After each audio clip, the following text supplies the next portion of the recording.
Was it smart of me to upload my first video on an idol anime instead of JJK or something? I don't know, I don't care. In a season where there's a lot of high profile, high action shows, this is the one that actually stood out to me. Now, if we're gonna be honest, the only reason why I did watch this movie at first was because it was a directed movie by Shingo Yamashita, who was literally one of the best directors and animators ever. He was one of the main animators for the Naruto vs. Pain fight, which we do not slander. He directed season 1 and season 2 of JJK's opening, season 1 of Chainsaw Man's opening, and the second opening of Ranking of Kings. So you know the visuals of this movie are going to be insane, but I did not realize the peaks that it was going to reach. I mean, he had one of the greatest animators, Yutaka Nakamura, on this anime, who instead of doing a cut on My Hero Academia, he decided to do a cut on this movie. He also did make a tweet the other night before this movie released, and it was talking about the movie and how passionate he was about it. So I decided to actually promote it, you know? And it's not even like the visuals of this movie were carrying it. The story was also really good and really engaging and also fun. What other adjectives can I use? And this movie did almost make me cry. I mean, if I'm being honest, I did shed one tear, but it was like a manly tear. The story is loosely based off the tale of the Bamboo Cutter, which is one of the oldest stories in Japanese history. It was made back in 909 in the Heian era. I'm not going to talk about JJK. The story of the Bamboo Cutter goes like this. Long, long ago. Actually, I can't keep that up. So one day in a bamboo forest, this guy who's a bamboo cutter finds a shining bamboo. So he cuts it. Upon cutting it open, he realized that there was a child inside of it. So he takes it back to his wife and they decide to raise a child because they have no children on their own. And they named her Nayotake no Kaguya Hime, which means Shining Princess of the Young Bamboo. I'm going to skip a lot of the story and just summarize it because it kind of gets lengthy. So what happens is that Kaguya is actually from the moon and she builds a really strong connection with her parents. But the thing is that the moon people came down to pick up Kaguya because you're not allowed to run away from the moon. They have a whole fight against it until Kaguya actually decides to leave on her own. I promise to you, this is important to the lore. And you want to know why? Because that is exactly how it goes in the movie. Kind of. This movie surprisingly doesn't do a lot of explaining, which I'm glad because the visual storytelling is really good. Alright, now how am I going to cover this film? Alright, so there's this overly stressed girl named Iroha who is a perfect student, a perfect model student, but has a really bad connection with her mother. The connection is so bad, in fact, that she decides to move out on her own.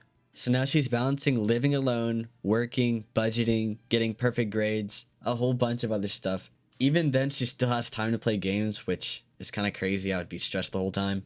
And she is. Up until a meteor comes down. Boom. That's how I thought it sounded. I don't know. I haven't listened to it back. Wait, it's like the bamboo from the story I told earlier. Oh my gosh. So there's a baby in it. She doesn't want to take care of it, but she has to. And that is really funny to me. And the baby grows up in like 5 minutes, luckily, because I don't want to hear crying the whole time. You know what's also cool in this anime? There are virtual reality contact lenses that send you to another world. I don't know where I was supposed to fit this part into the video, but I did, so yeah. There's a lot that goes on in this film, and it's actually really well put together and really well paced. Not to mention there's so much action in this film.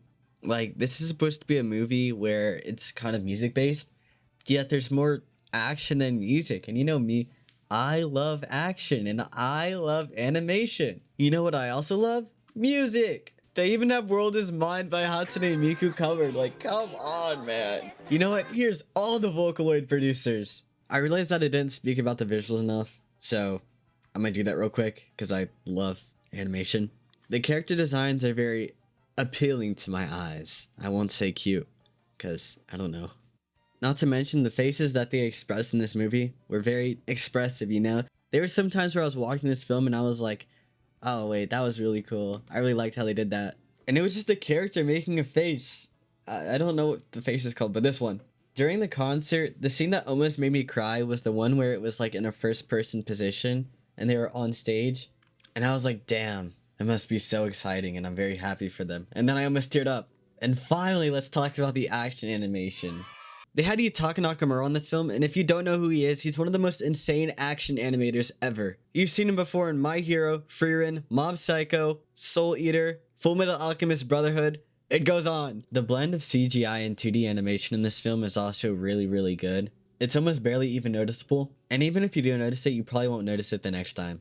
It's like those times where you're actually just looking at one of those previews for like maybe Fate, and you're like, oh wait, I wish there was an anime just like this. Like, why can't they make an anime like this? This is the anime! A lot of the ideas and action sequences are really well expressed. I can see a lot of people complaining that it's kind of fast paced, and that's because it's supposed to be. Although that criticism is kind of valid though. Just don't mention it towards me or I'll get mad.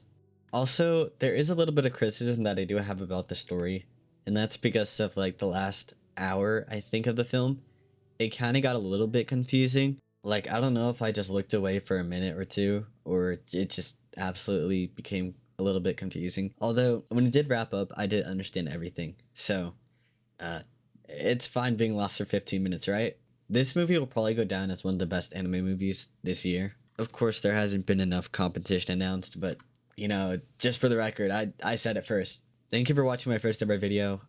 Like, subscribe, yeah.